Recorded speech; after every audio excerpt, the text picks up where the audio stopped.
સૌરાષ્ટ્રની જીવાદોરી ગણાતી સૌની યોજના અંતર્ગત અમરેલી જિલ્લાના મોણપુર ગામમાં નર્મદાના નીરનું આગમન થયું છે. જિલ્લા પ્રભારી મંત્રી જીતુ વાઘાણી અને ઉર્જા રાજ્યમંત્રી કૌશિક વેકરિયાના હસ્તે સૌની યોજના લિંક 4 પેકેજ 5 હેઠળ 27.84 લાખના ખર્ચે નવનિર્મિત સકવાર વાલ્વનું લોકાર્પણ કરવામાં આવ્યું છે. આ સુવિધાને કારણે આશરે 350 કિલોમીટર દૂરથી નર્મદાનું પાણી હવે મોણપુરના તળાવમાં ઠલવાશે. અમરેલી જિલ્લાના મોણપુર ગામમાં નવનિર્મિત સકવાર વાલ્વ લોકાર્પણ પ્રસંગે કેબિનેટ મંત્રી જીતુ વાઘાણીએ જણાવ્યું હતું કે આ માત્ર એક વાલ્વ નથી, પરંતુ આસપાસના 8-10 ગામોમાં ખેતી, પીવાનું પાણી અને પશુ પક્ષીઓ માટે પ્રાણ આપતો વાલ્વ છે. તેમણે વધુમાં ઉમેર્યું કે વડાપ્રધાન નરેન્દ્ર મોદીની દીર્ઘદ્રષ્ટિ છે. આજે સૌરાષ્ટ્ર કચ્છની પાણીની સમસ્યા કાયમી અંત આવ્યો છે.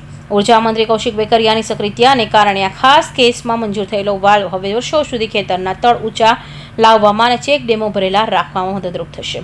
મોણપુર બાંધમાં મંત્રીઓ દ્વારા ચિત્તલ મુકામે જળ અર્પણ કાર્યક્રમ યોજાયો હતો. અહીં જલ જીવન મિશન હેઠળ ₹2.33 કરોડના ખર્ચે નળ સે જલ યોજનાનું લોકાર્પણ કરવામાં આવ્યું. આ યોજનાથી અંદાજે 218 ઘરોમાંથી પીવાનું શુદ્ધ પાણી પહોંચશે. આ ઉપરાંત ચિત્તલ વિસ્તારના વિકાસની ગતિ તેજ કરતા ₹48 લાખના ખર્ચે સ્લેબ ડ્રેઇન, પૂર સંરક્ષણ, દિવાલ, કોમ્યુનિટી હોલ, સીસી રોડ અને ભૂગર્ભ ગટર જેવા કામોનું ખાતમુહૂર્ત પણ કરવામાં આવ્યું હતું. જે શક્ય નહોતો ટેકનિકલી રીતે નાખવો, સૌની યોજનાની અંદર લિંક 4માં main 5 pipeline near village Monpar, એ સૌની યોજનાની લિંક 4ની અંદર આ વાલ એ માત્ર વાલ નથી. સૌની યોજનાનો એ આજુબાજુના 8-10 ગામોની અંદર એ પ્રાણ આપતો વાલ છે, જેનાથી ખેતીવાડી, પીવાનું પાણી, પશુઓનું પાણી, પક્ષીઓનું પાણી આ બધાને અસર કરે એ પ્રકારે ખાસ કેસમાં ભાઈ કૌશિકભાઈ મંજૂર કરાયો છું. કૌશિકભાઈને વિશેષ અભિનંદન આપીશ કે આ પ્રકારની સક્રિયતા એ હંમેશા જનકલ્યાણકારી નીતિઓના અને એમની સક્રિયતાના કારણે જનકલ્યાણના કામો એ આજે મોણપુરના આસપાસની ગામોમાં થઈ રહ્યા છે. ત્યારે મને આનંદ છે કે પ્રભારી મંત્રી તરીકે એક એવા સમગ્ર દિવસના કાર્યક્રમોની અંદર એવા કામની શરૂઆત મોણપુરમાં થઈ રહી છે કે જે વર્ષો સુધી, પેઢીઓ સુધી આ તળાવો ભરાવાના છે, ચેકડેમો ભરાવાના છે.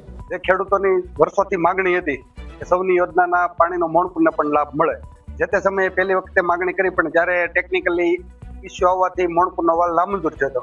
કૌશિકભાઈ જિલ્લા ભાજપના પ્રમુખ હતા.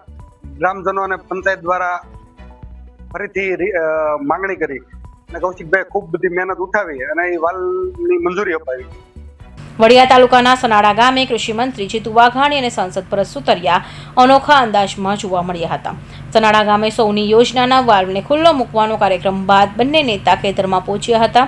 ખેડૂતોના ખેતરના બંને નેતાઓ ટ્રેક્ટર ચલાવવા જોતા મળ્યા હતા, જેનો વિડીયો સોશિયલ મીડિયામાં વાયરલ થઈ રહ્યો છે. કૃષિ મંત્રી અને સાંસદ ભરત સુતરિયાએ પણ ખેડૂતના ખેતરમાં ટ્રેક્ટર હકાવ્યો હતો અને બંને નેતાએ ખેડૂતો સાથે સીધી મુલાકાત કરી કૃષિ અને સિંચાઈ સંબંધિત ચર્ચા કરી હતી.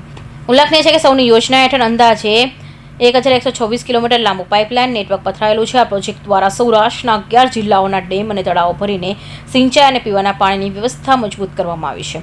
મોણપુરના કાર્યક્રમમાં સાંસદ ભરત સુતરિયા, જિલ્લા ભાજપ પ્રમુખ અતુલ કાનાણી, કલેક્ટર વિકલ્પ ભારદ્વાજ અને જિલ્લા વિકાસ અધિકારી પરિમલ પંડ્યા સહિતના મહાનુભાવો ઉપસ્થિત રહ્યા હતા. કૌશિક પટેલનો report, Hind TV news, Surat.